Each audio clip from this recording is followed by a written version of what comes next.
गणपति फुले का वो अनजान बाबा जो जानता है सचिन और लक्ष्य के पिछले जन्म का नाता और 7 साल पुराना सच।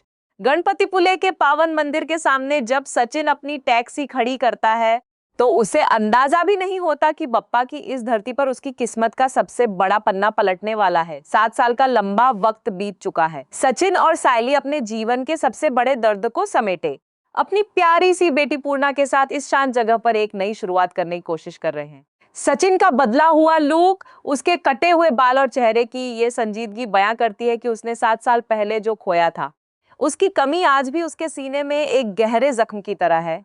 सायली खुद को संभालकर फूलों के छोटे से बिजनेस में व्यस्त तो रखती है, लेकिन जब भी वह किसी 7 साल के बच्चे से को देखती है उसकी आंखें अपने उसी जिगर के टुकड़े को ढूंढती हैं जिसे मंदिरा की क्रूर साजिश ने जन्म लेते ही उससे छीन लिया था। उधर मुंबई के उसी पुराने देशमुख हाउस में रोशनी और तेजस अपने बेटे लक्ष्य को बड़ा कर रहे हैं, लेकिन ये वो कड़वा सच है जिससे पूरा परिवार अनजान है, क्योंकि लक्ष्य असल में तेजस और रोशनी का खून नहीं बल्कि सचिन और सायली का वो बेटा है जिसे अस्पताल में पैदा होते ही मृत बच्चे से बदल दिया गया था। अब कहानी में वो झकझोर देने वाला मोड़ आ रहा है जो ईवा प्राइम टीवी के दर्शकों को पूरी तरह हैरान कर देगा।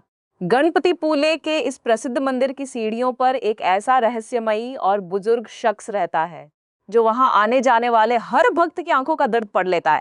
यह बुजुर्ग कोई साधारण इंसान नहीं बल्कि उसी अस्पताल का एक पुराना कर्मचारी है जहां 7 साल पहले सायली और रोशनी की डिलीवरी एक ही रात को हुई थी। उस खौफनाक रात को जब मंदिरा ने सायली के जीवित बच्चे को रोशनी के मरे हुए बच्चे से बदला था, तब इस शख्स ने मंदिरा को वो पाप करते हुए अपनी आंखों से देखा था। लेकिन मंदिरा के रसूख और डर की वजह से उसने उस वक्त अपना मुंह बंद रखा और नौकरी छोड़कर हमेशा के लिए गणपति पुले आकर बप्पा की शरण में लीन हो गया। सालों से अपने सीने में इस असहनीय राज को दबाकर जी रहे इस बुजुर्ग को जब अचानक मंदिर परिसर में सचिन दिखाई देता है तो उसकी रूह कांप जाती है। सचिन का चेहरा देखते ही उसे 7 साल पहले की वो रात, वो अस्पताल का कमरा और बप्पा के सामने रोती हुई सायली का चेहरा हूबहू याद आ जाता है। वह बुजुर्ग शख्स बिना वक्त गंवाए सचिन के करीब जाता है और सीधे उसकी आंखों में देखकर एक ऐसी बात कहता है जो सचिन के पैरों तले से जमीन खिसका देती है। वह कहता है कि जिस बेटे की मौत का शोक वो और सायली 7 साल से मना रहे हैं, वह मरा नहीं है, किसी और के आंगन की शोभा बढ़ा रहा है। सचिन पहले तो इस बात को किसी पागल की बड़बड़ाहट समझकर नजरअंदाज करने की कोशिश करता है, लेकिन जब वह बुजुर्ग उसे उस अस्पताल का नाम, उस रात की तारीख और मंदिरा का हुलिया बिल्कुल सटीक तरीके से बताता है तो सचिन का दिल जोर जोर से धड़कने लगता है। वह बुजुर्ग सचिन को साफ इशारा देता है कि उसका अपना खून, उसका सगा बेटा आज भी उसी के परिवार के बीच पल रहा है। सचिन के दिमाग में तुरंत रोशनी और तेजस के बेटे लक्ष्य की छवि कौंध जाती है। उसे याद आता है कि कैसे लक्ष्य की आदतें, उसकी हरकतें और उसका स्वभाव तेजस से बिल्कुल नहीं मिलता, बल्कि अनजाने में ही सही लक्ष्य का खिंचाव हमेशा सचिन की तरफ ही रहता है। इस भयंकर खुलासे के बाद सचिन के भीतर का ज्वालामुखी फट पड़ता है। उसके दिमाग में एक साथ सैकड़ों सवाल तैरने लगते हैं कि अगर लक्ष्य उसका बेटा है तो रोशनी और तेजस इस घिनौने खेल में कहां तक शामिल हैं।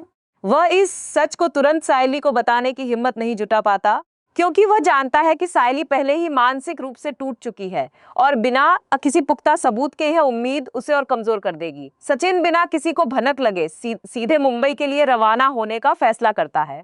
उसी अस्पताल के खंडहर हो चुके पुराने रिकॉर्ड रूम में पहुंचता है, जहां वह आधी रात को छुपकर 7 साल पुरानी डिलीवरी फाइल्स और सीसीटीवी बैकअप खंगालने की कोशिश करता है। इधर गणपति पुले में सायली को सचिन के अचानक गायब होने पर अजीब सी बेचैनी होने लगती है और बप्पा के सामने दिया जलाते हुए उसकी उंगलियां कांप जाती हैं, मानो उसकी ममता को यह एहसास हो रहा हो कि उसका खोया हुआ संसार वापस लौटने वाला है। दूसरी तरफ मुंबई के देशमुख हाउस में रोशनी को अचानक एक अनजान नंबर से ब्लैकमेलिंग कॉल्स आने शुरू हो जाते हैं, जिससे उसके चेहरे की हवाइयां उड़ जाती हैं।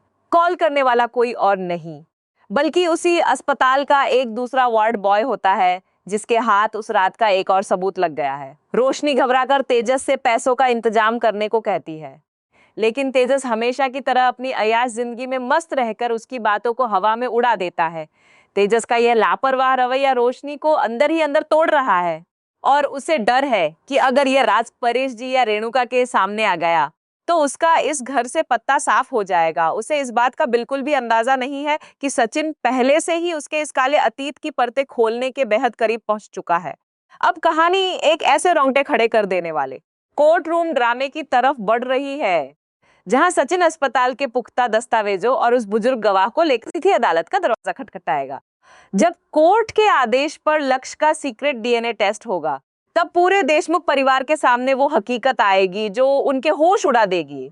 रेणुका, जो इतने सालों से लक्ष्य को तेजस का वारिस मानकर सिर पर बिठाए रखी थी, जब उसे पता चलेगा कि यह तो उसी सचिन का खून है जिससे वह नफरत करती थी, तो उसके पैरों तले से जमीन खिसक जाएगी। साइली जब अदालत के कटघरे में अपने 7 साल के बेटे लक्ष्य को पहली बार अपनी सगी मां के रूप में देखेगी, तो ममता का वो सैलाब उमड़ेगा जिसे दुनिया की कोई भी ताकत नहीं रोक पाएगी। इस महा ट्विस्ट के साथ उड़ने की आशा की कहानी अब एक ऐसे रोमांचक मोड़ पर पहुंच चुकी है जहां हर एक पल दर्शकों की धड़कनें बढ़ा देगा।